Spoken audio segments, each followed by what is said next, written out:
అందరికీ నమస్కారం అండి. శ్రావణ మాస శుద్ధ పంచమిని రోజు నాగపంచమి అని ఎందుకు అంటారో తెలుసుకుందాం. ఏటా శ్రావణ మాసం శుద్ధ పంచమి రోజున నాగపంచమి అంటారు. బ్రహ్మదేవుడు ఆదిశేషువును అనుగ్రహించిన అని అర్థం. నాగుల చవితి మాదిరిగానే నాగపంచమి నాడు నాగదేవతను పూజించి పుట్టలో పాలు పోస్తారు. నాగపంచమి రోజున నాగదేవతను పూజించిన వారికి సంవత్సరం పొడుగునా ఏ సమస్యలు లేకుండా అన్ని సవ్యంగా నెరవేరుతాయి. అంతా అనుకూలంగా ఉంటుంది. 1000 పడగల ఆదిశేషుడు విష్ణుమూర్తికి పాన్పు, వాసుకి పరమేశ్వరుడి కష్టాభరణం, వినాయకుడు నాగయజ్ఞోపవీతుడు. నాగజాతి జన్మ గురించి తెలుసుకుందాం. కశ్యప ప్రజాపతికి, కద్రువ దంపతులకు అనంతుడు, తక్షకుడు, వాసుకి, ననినాగుడు, శంఖుడు, కర్కోటకుడు, ఉగ్రకుడు, పిందారకుడు, హవుషుడు, ఐరావతుడు మొదలగు వారు జన్మించి కనబడిన వారినల్లా కాటు వేస్తూ భయభ్రాంతులను చేయసాగారు.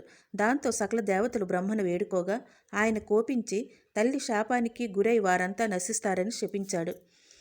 అప్పుడు వాసుకి మొదలైన నాగులంతా విధాత ముందు వినమ్రులై మమ్మల్ని మీరే సృష్టించి మాకీ విధంగా శాపమివ్వడం న్యాయమా అని వేడుకున్నారు.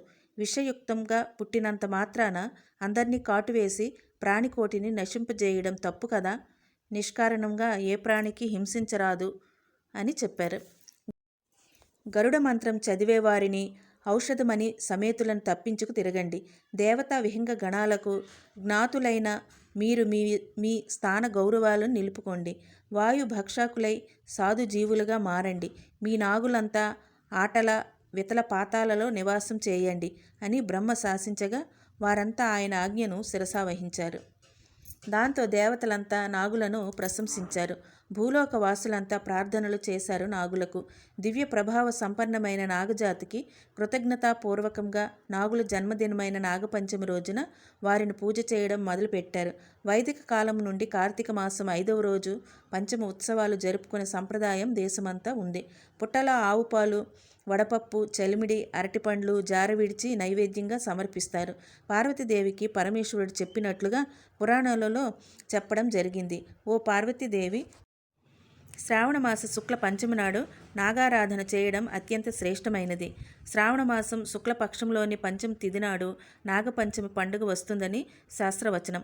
ఇదే విధంగా కార్తీక మాసంలో వచ్చే శుక్ల పంచమి నాడు జరుపుకునే నాగపంచమి కూడా ఈ సంప్రదాయానికి చెందినదేనని పండితులు అంటుంటారు.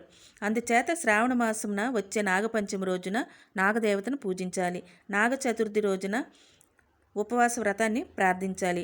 నాగపంచమి రోజున సూర్యోదయానికి ముందే లేచి శుచిగా స్నానమాచరించి ఇంటిని శుభ్రం చేసుకోవాలి. ఇంటి గడప, పూజ గదిని పసుపు కుంకుమలతో పుష్పాలతో అలంకరించుకోవాలి. ఈ విధంగా చేసిన వారికి నాగరాజులు అనుగ్రహిస్తారని పురాణాలు చెబుతున్నాయి. అంతేకాకుండా పాపాల నుంచి విముక్తి లభించడం, సర్పభయం తొలగిపోవడం వంటివి జరుగుతాయి. శుభమస్తు.